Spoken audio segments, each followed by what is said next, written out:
galing ni Ama magsulat ng Japanese. Oh.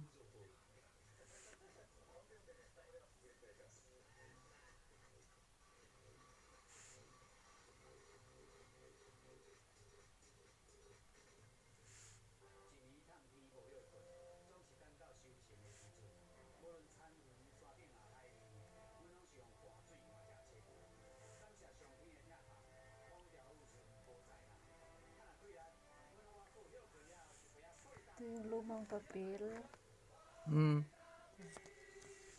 Tinransfer niya dun sa puting papel. Yung parang bago tingnan. Ito kasi luma na siya.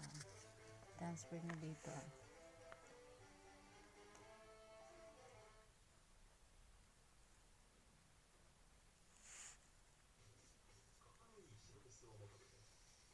Ay, nakatayo yata.